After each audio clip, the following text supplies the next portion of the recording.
All right, 3, 2, 1. Hi, this is William Ramsey. Welcome to William Ramsey Investigates. On tonight's show, I have a very special guest, a returning guest. We recorded our first show on this general subject on February 21st, 2020. The title of that show was Researcher Herb Smith on the Iran-Mena-Contra operation. So this will be a part two. We're going to cover topics that are also involved in that whole situation. So, Herb Smith, are you there?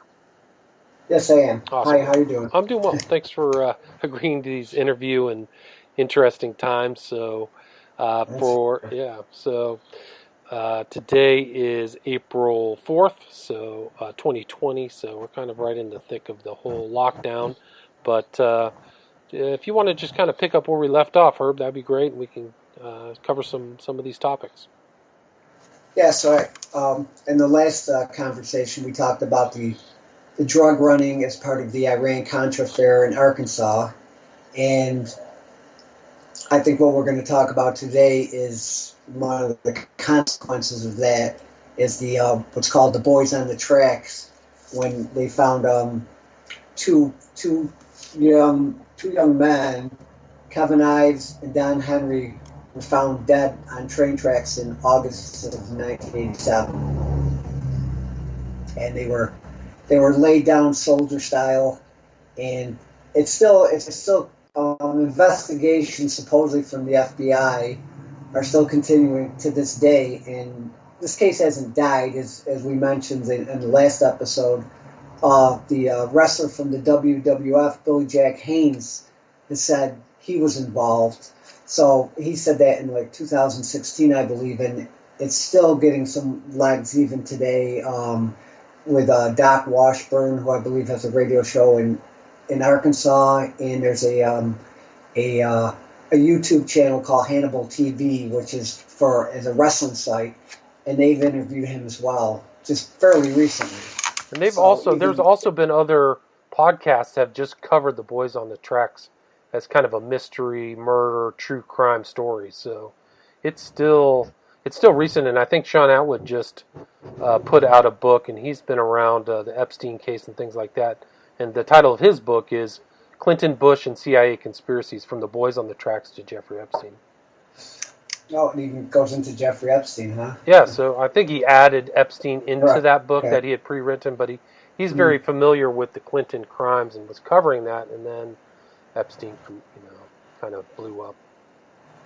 Yeah, I mean, it still hasn't gone away, that's for sure. No, Epstein is still relevant, but Boys on the Tracks is relevant. You're right, it's still current, and I think that the mother is still people are still in contact with her, and there's still the search for justice.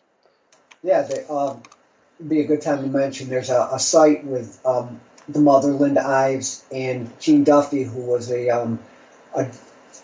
was on the drug task force in Arkansas, and they have put a site together called idfiles.com, where you can find a lot of information, some legal information, and just general information about the case, and also again legal documents and a listing of people involved and that sort of thing. So it's definitely would be the best site for anybody to go to learn more about it.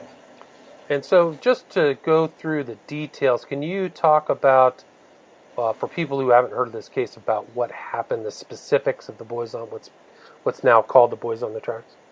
Yeah. So again, so this was in August of 1987 when two boys were found dead on railroad tracks, and so they were run over probably about 4:30 in the morning, they figure, and these boys had gone out hunting earlier late at night, and so what they did is the first problem, I think, is they treated it as an accident rather than a suspicious death and homicide, and so the sheriff treated as an accident, and then a big part of the cover-up would be the medical examiner, Fahmy Malik. Right, the notorious, right? Yeah.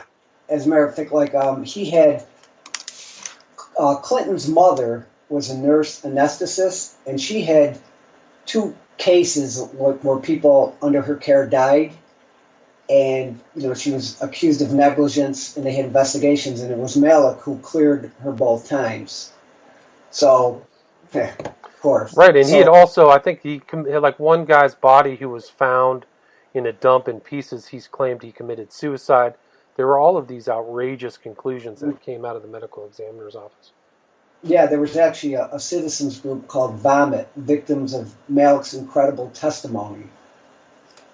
So he was just notorious for. I think one of the Arkansas newspapers had like a week long investigation into some of the the crazy findings that he had done.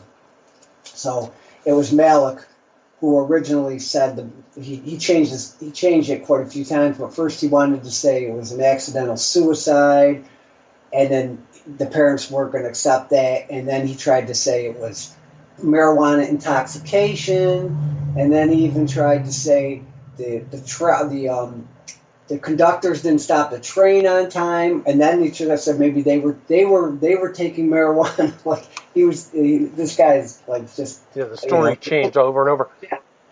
So, but go the specifics. What were the boys' name? It was Don Ives, and they were like 17 years old, right? Kevin Ives and Don Henry, and they were like 16 and 17 years old. But from their point of view, there wasn't the allegation that they were out looking for a drug drop, right? They were supposed they had a rifle with them, so they're supposed to be going out deer hunting. Now, whether some kid, there were apparently another group of kids out nearby as well. So whether they heard something and were investigating, I'm not sure. I mean, because what's the real rationale of somebody, committing murder on these two boys, right? Like, there was no evidence that there was money taken or anything like that, right? No. What Malik tried to say was they were smoking dope and fell asleep on the train track side by side, soldier style in the same same identical poses, but. So there was, that's what they tried to say was, marijuana intoxication was an accident. They tried to say it was an accident. Basically, they couldn't admit to a murder because what had happened. The conclusion is that they were at the wrong place at the wrong time, and there were people on the tracks at the time. People there waiting for the drug drop, and they saw them, and then they took off, and they were caught at a grocery store and brought back. Oh, I see. So there are witnesses that saw two cops take them and possibly knock them out at the grocery store. So that's what happened. So they had run away, but they were apprehended like they did something wrong. They were caught by the cops. And there were witnesses to that as well at the grocery store, and then they were brought back. Right. So that motorcycle just came through. Wasn't there some element or allegation or suspicion that they intended to go to that drug drop, or that they knew that the drug drops were taking place? Did you ever read anything about that? No, I haven't seen anything about that. Have you? But I thought I read that a while back. I followed all the Clinton stuff that came out of Arkansas with great detail, so I remember the case. But I thought that they were kind of there that there had been drug drops missing, and that was the motivation to off the two boys as an example, that they thought they might have done something in the past, and that the deer hunting was just a cover. I hadn't heard that, but I know you mentioned, Billy Jack Haynes had said that he was, whether he was there or not, I'm not sure. Some people, like even Gene Duffy doesn't think he was, and Linda Ives isn't sure. But according to Billy Jack Haynes, the whole reason he was there was because they thought a couple of cops had been stealing money or drugs from the drug drops. Gotcha. Right. So that's how Billy. So there, according to Billy Jack Haynes, there were allegations of people stealing from those drug drops, and they thought it was the cops. They thought it was some local policeman. Interesting. But wasn't there an autopsy that indicated at least one of the boys was stabbed? Yes. So then you had Don Henry was stabbed twice in the back, and Kevin Ives was apparently hit with the butt of a rifle, and so they were. And of course, Fahmy Malek had somehow missed that, which is. I mean, it wouldn't be the first time. The more I read about some of these criminal cases, these medical examiners just don't care about certain facts. I mean, yeah.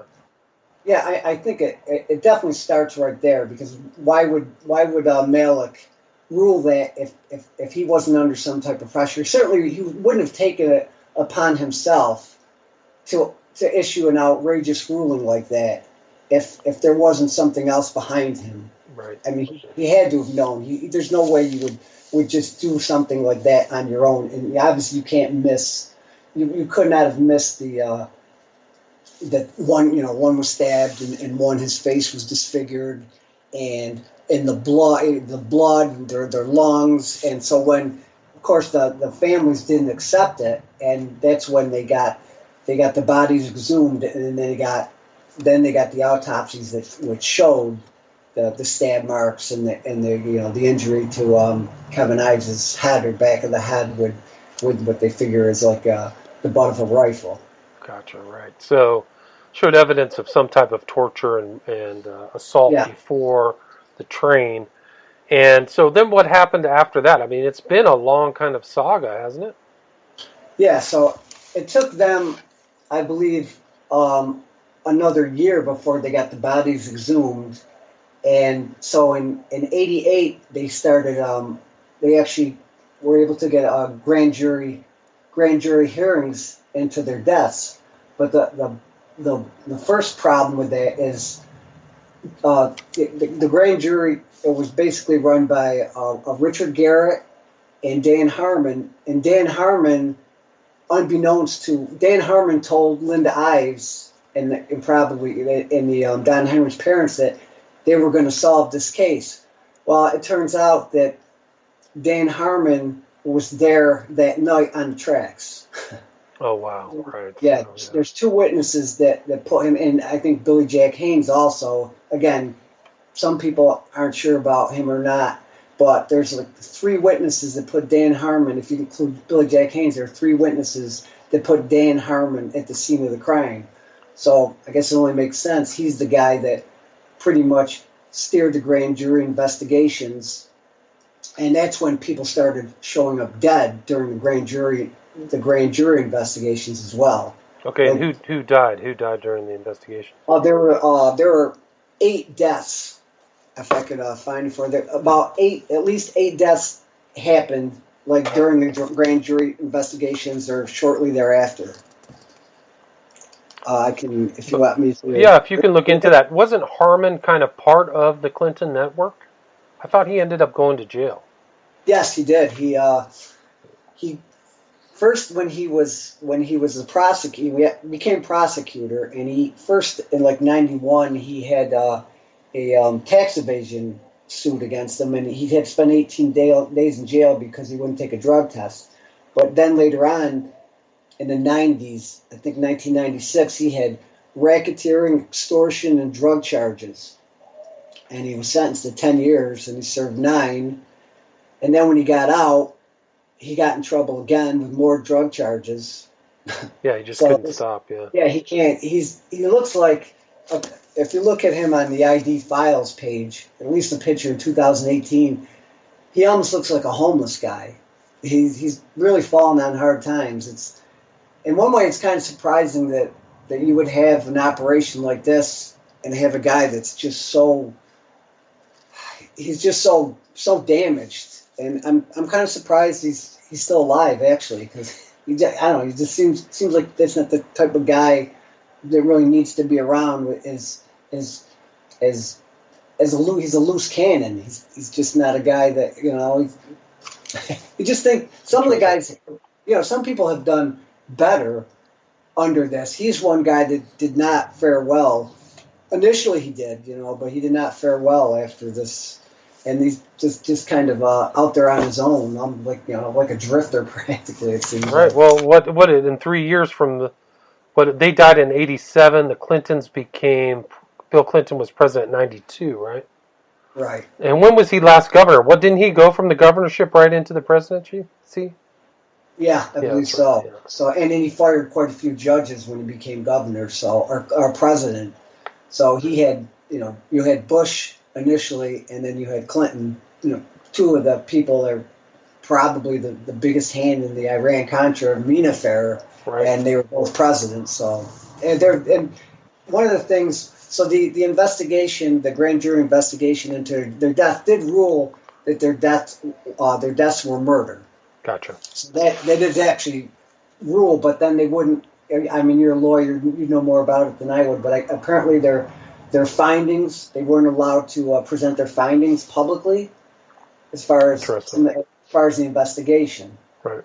So, yeah, like I said, there were quite a few deaths. Some of the deaths around that would be kids that were witnesses. So there's more kids that died. Missing bodies. I believe a couple people that were supposed to testify before the grand jury. So, like, let's say that there were at least 8 deaths, if not right during the grand jury proceedings, like a little shortly thereafter as well. And how long did the grand jury take? Do you know when their final ruling was made? Do you have a date on that? Yeah, I have the date here. It was in '88 when they, so they convened at the end of April of '88. And then, let's give me 1 second here. Looks like sometime in later on in '88. So they were done within a year. That's interesting. So they made that conclusion. I think it was like possibly 4 to 8. I think it's like 8 months if I remember correctly. So yeah, and during that time, quite a few people died, including witnesses, let's say kids, other kids. It's just crazy what they did to these poor, just kids. They're kids that told their parents that they knew things and they ended up dead. In addition to the boys on the tracks. And of course, nobody ever has been prosecuted to this day. So it's been, over 30 years. Did you read Did you read Mara Leverett's book, Boys on the Tracks?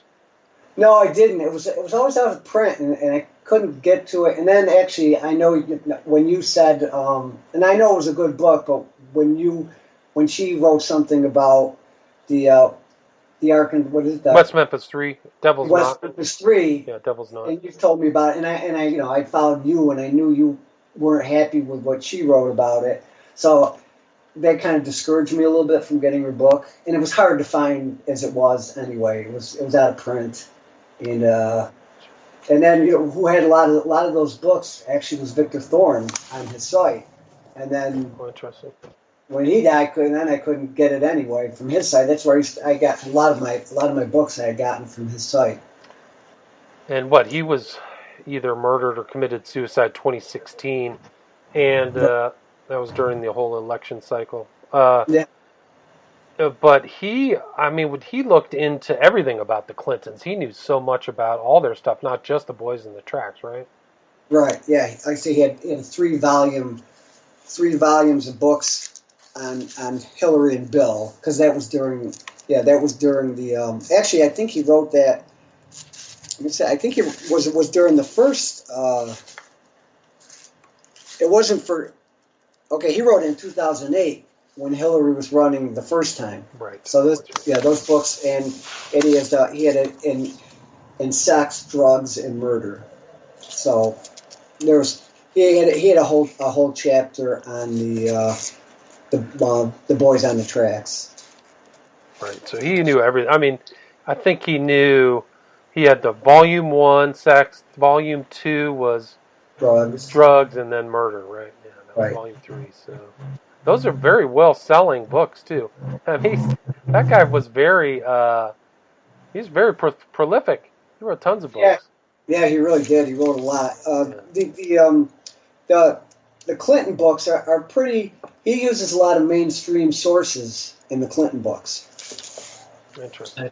It's heavily sourced. So, yeah, he's got quite a bit on the deaths and all the deaths and the whole Clinton body count, which Mena is part of. Sure. I mean, it goes all the way back to the 80s, if not 70s. Right. So where were we? So we had the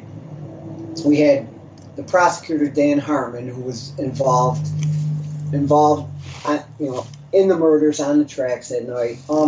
As far as like Billy Jack Haynes, he knew all the names. I have to say, I think he knew them.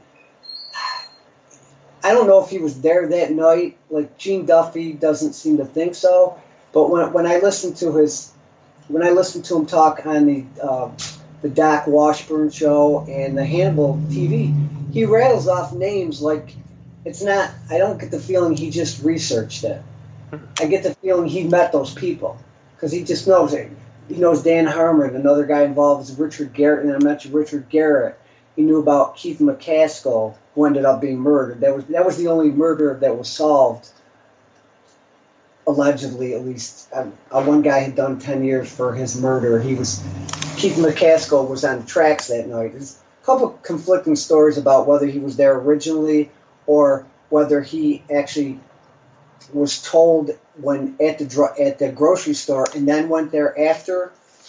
According to one witness, he actually stabbed Don Henry.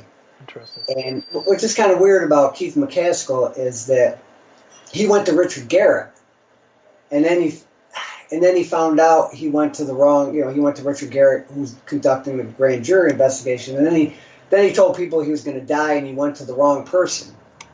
Now I don't know why, if he was on the tracks at night and he knew Dan Harmon. Apparently, Dan Harmon and Richard Garrett, they worked hand in hand. I don't know. I'm surprised he wouldn't know their affiliation. There's a couple weird. That I find that Keith McCaskill thing a little odd.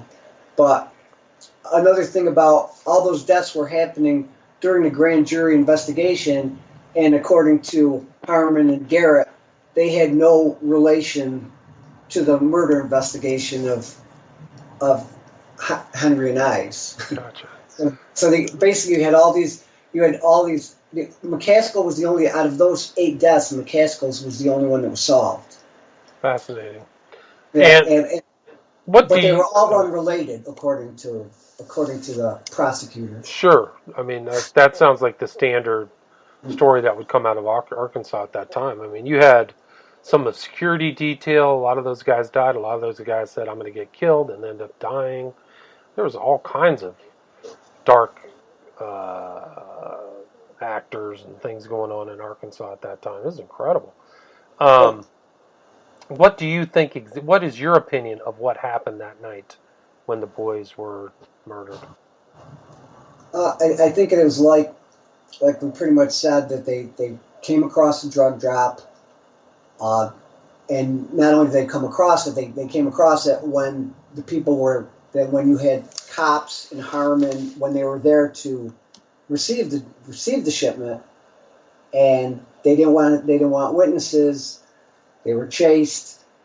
They were knocked out, apparently, and brought back and murdered, and to make it look like an accident. And of course, the reason it's not solved is because it's tied into the Iran-Contra affair and Mena and right. So and everybody gets the message, right? Like this. Right. There's just, and people have said, even high-ranking officials, like even a sheriff said, do you want to bring down the president over this? So any other way, it would have been solved, I'm sure. So the names that, I don't know if did I mention the names of the cops? 2 of the cops that they believe were involved was one with Kirk Lane and Jay Campbell, the other one's name is. And now what's Kirk Lane is like a drug czar in Arkansas now. He was appointed by who we mentioned the last time, Asa Hutchinson, Right. who was the Attorney General at that time, and now he's the governor. Jay Campbell has been, like Dan Harmon, he's been arrested for drug charges as well. So those were the two cops they believe were involved. According to Charlene Wilson, who was there that night, and even now, what's funny is, okay, Charlene Wilson was like a former girlfriend of Dan Harmon and Roger Clinton, apparently. Right. And she testified. She testified in 1990. They had also investigations into drug activity in Arkansas, unrelated to the boys in the tracks at that time. And so Gene Duffy brought Charlene Wilson to testify in front of the grand jury, and she mentioned the Clintons, and she was also, there's a video called "Obstruction of Justice" that features Linda Ives and it's all on the story of the boys on the tracks, and that was done in that film was a documentary in 1996. Well, unbeknownst to anybody involved, she actually confessed in 1993, and that wasn't found for like another 23 years or so till Linda Ives actually had seen her written confession, but she never mentioned that to the film producers at the time. But when she testified, so what they seem to do is they do investigations and then they shut them down. Right. I mean, this is actually quite standard. It's not that unusual. These investigations are meant to fail or be subverted or undercut, with full knowledge of a lot of people. Is it partly just to see who comes forward and to see who has what information on what? Because that's what it seems to be. Yeah, it's like trailing. They let them testify and then they shut them down. Yeah, they want to see what people know. They have all the information. Yeah, makes sense. Yeah, so when she testified, Gene Duffy, who I mentioned, she was the drug task. She was in the drug task force. She was the head of drug task force. And so when she started, her boss told her, "Don't use this to investigate public officials." And she quickly found what happened is one of her undercover agents told her that so they had known that there was a lot of drug activity in Arkansas, not necessarily related to the boys in the tracks. And so, but then one of her undercover investigators said the drug activity was involved in the deaths of Kevin Ives and Don Henry, and it was solvable. So at the same time, because her boss told her don't use it to investigate public officials, she knew about an investigation that was going on into the drug activities of a federal investigation into the drug activities of Arkansas officials. So she didn't go to her boss because she thought when he told her don't use it for public officials that he might have been involved as well. So she went to a Bob Gover, his name was Bob Gover, who had memorandums linking Harmon and Richard and Garrett to drug activities. So when she had her informant Charlene Wilson, at the time she hadn't confessed, but she was an informant and went and talked about the drug activity. And what happened is the boss, Chuck Banks, after she gave that testimony, then the boss shut down the investigation and cleared Garrett and Harmon. So there's another case of they do an investigation and then they just shut it down. Again, like you said, just to see who knows what. And yeah, the state is criminal. The state itself has criminals just operating it. Did you get a feel for how many people who were there that night? Because it doesn't seem like it was a small amount. It seems for that drug drop, there must have been, other than the two boys, a significant amount of people. Yeah, the names that come up now are the cops, Jay Campbell and Kirk Lane. Of course, Dan Harmon. There's also another cop, I think, Danny Allen, was his name. He doesn't figure as perhaps his name comes up, not necessarily involved in the murder. According to Billy Jack Haynes, the sheriff, James Steed, was there as well. And Keith McCaskill. So Gotcha. I mean, there's like about 5 or 6 there or so. Yeah, at least known parties, right? Right. And Charlene Wilson also as well. She testified. Like I said, she testified that she said it wasn't deep, but she said she actually stabbed one of the boys. Okay. So yeah, maybe 7 or 8 people were there, and there was also apparently a separate group of kids, and one of them, his name was I think he's deceased now, but his name was Tommy Nyhouse. He's also a witness to the murders and Dan Harmon being on the tracks. So they could say maybe there were people who were just out and about, or did some people have heard about drug drops, possibly? I don't know, but there looks like another separate group of boys nearby as well. Interesting. So, it's not that uncommon, honestly. Kids are curious, young boys. Mm-hmm. I remember growing up in Northern California, people knew who were growing. People knew suspicious stuff was going on, Yeah, that's kind of my sense, too. At least not necessarily that they were trying to get anything, but they might have heard of something going on. I guess word would get around for that, and when you're a kid, you want to see stuff like that. Yeah, you're curious of what's going on. Yeah. So let's go, if we can go back to this new allegation by this wrestling guy about his involvement. Can you talk in detail about that and whether he has anything credible that would lend credence to his claims of him being there? Yeah, so according to him, well, it is pretty much a fact that he was a drug dealer. He was out of Oregon, and he had been dealing drugs, according to him, since like I think he said even 1977. So he'd been doing some drugs. He said he worked his way up the ranks. He said he provided drugs to cocaine to other wrestlers, and he said through moving up the ranks, he became involved with Barry Seal. And Barry Seal has ended up what got him involved with Bill Clinton and the Iran-Contra affair in Mena, Arkansas. That's according to Billy Jack Haynes. Right. So Billy Jack Haynes is the guy's name, right? Right. That's right. And then he was of course, all wrestlers are. Even as a wrestler, he was considered a pretty tough guy. He was about 260, 270. He was a tough guy. So he was a bad guy. By his own admission, he was a pretty bad guy. So I don't think there's any doubt that he was involved in drugs. Then he said, now a couple things that maybe, according to him, I believe he had contact with Clinton 3 times. Whether Clinton would get that involved, I'm not sure, but he did rattle off all the names he said at the Rose Law Firm.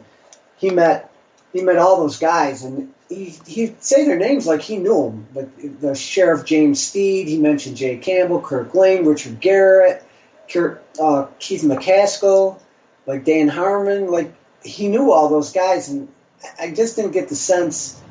I didn't get the sense that he learned that just by reading it up on the internet. Interesting. Granted, a lot of what he said was public knowledge.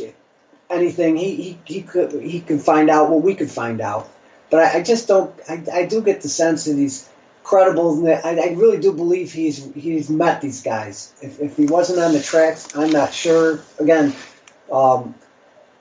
Gene Duffy is really skeptical about it, but I definitely feel that he knew those people. I think he was involved in some capacity. That I really do think that.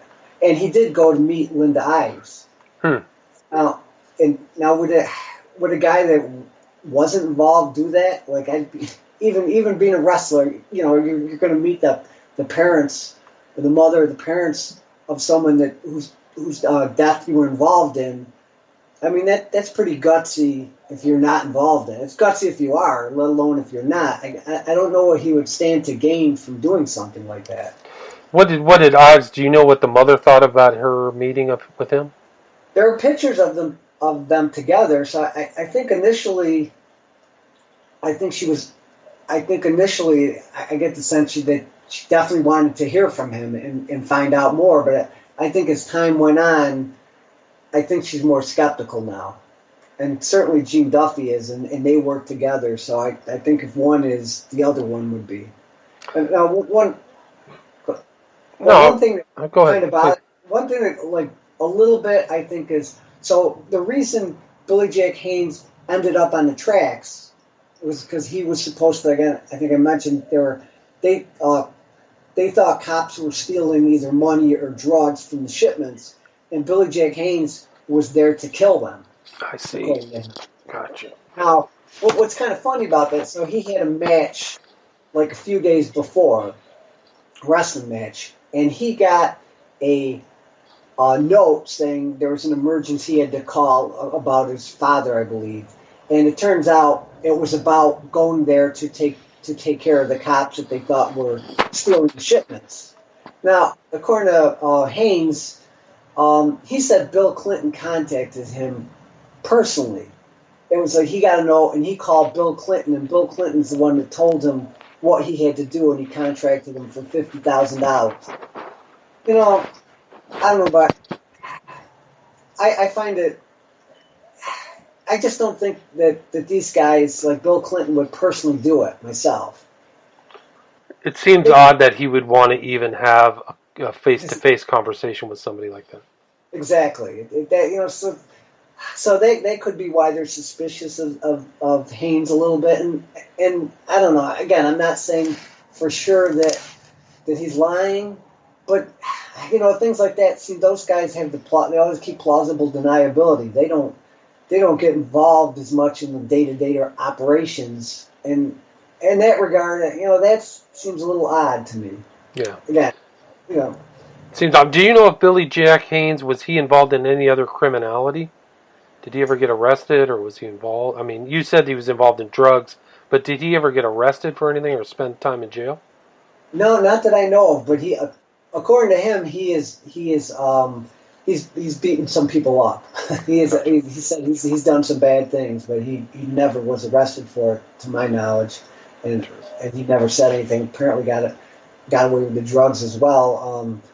He had his issues with. He sued the WWE for the CTE, and I think he got a settlement there. But yeah, I don't think he was ever arrested. Interesting. Well, go continue. Anyway, yeah, that's about it for that. And again, like I say, it just seems the MO was to start investigations and then shut them down. It's still the FBI. I got a couple minutes still, right? The FBI had the FBI was like the FBI had an ongoing investigation. In '94, they contacted Gene Duffy, who had actually been run out of town by Dan Harmon. But when Dan Harmon, when the FBI cleared her, she came back to Arkansas, and the FBI was doing an investigation into the deaths of the boys in the tracks. And when Gene Duffy got involved, then in '95 again the FBI shut it down and said there was they told Linda Ives you're going to have to consider that no crime was committed. So there's another case of starting investigation, shutting it down. Right, at the federal level, right? So the FBI is involved, right? Mm-hmm. And to this day, now Linda Ives has filed Freedom of Information Act there's the Department of Justice, the FBI, they've all done these investigations into it, and then they say there was no crime committed.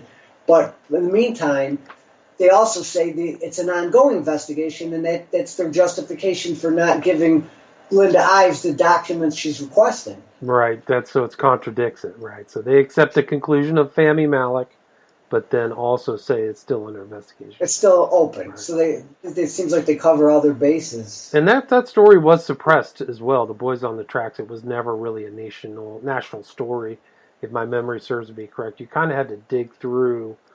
I mean, this is me looking into it in the '90s. You kind of had to dig through the Clinton stuff to find out about it. Wasn't that Right. not as well known as it is now, at least in my understanding.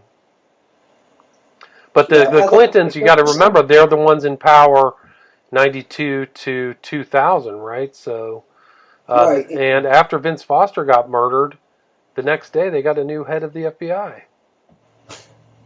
You know. So. And again, like we mentioned too, when this was going on, was Reagan and Bush were in power.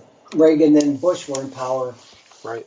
From 80 to 92, right? Bush would be like, what would Bush be? 88 to 92. Well, yeah, as president, sure. Right. But yeah. he was, so yeah, again, because it was really centered around the Iran-Contra affair. Like, it's not going to go anywhere when Bush is involved, and it's not going to go anywhere where Clinton's involved, and it's not going anywhere with Obama and president. It's not going anywhere where Trump is the president either. So, but again, according to the FBI, they can't give documents to Linda Ives because the investigation is still ongoing, even though they also told her no crime was committed. Right, that's disgusting. It's incredible. It's incredible. Yeah. I mean, the thing is that FBI kind of corruption isn't new. I mean, I wasn't. Yeah, yeah, it's incredible. They could. I mean, the FBI, the way the FBI actually really functions, the public, certain parts of it, the public would probably be terrified if they knew how it really worked. Yeah, I've heard someone say there's something going on, like say the Joe Paterno case. Or the Penn State case, that Joe Paterno might at least look the other way, and then the FBI got involved. When there's like an outcry, it seems like when the FBI is really there to cover things up, if it's a big case, they're not necessary to investigate things as they are again to find out who knows what, and then cover it up. It's not the FBI you used to see on TV. No, that's very well said. So true. Is there anything before we wrap up you'd like to add? Anything I missed? Anything you'd like to promote? Yeah, I'd just like to tell people again, if you want to learn more about it, idfiles.com, obstruction of justice, and there's a channel called Carnage on Ice that he's done some good work on it as well, and I think he's got a 4-hour documentary on Barry Seal. I haven't seen that one yet. But again, that channel is Carnage on Ice, and the guy that did that film and also did films on the Boys on the Tracks. I think he's also on that idfiles.com website as well. Gotcha. All right, cool. Again, it is Herb Smith, and tonight we discussed the murder case of two young men known as the Boys on the Tracks. So thank you very much, Herb Smith. Thanks for having me.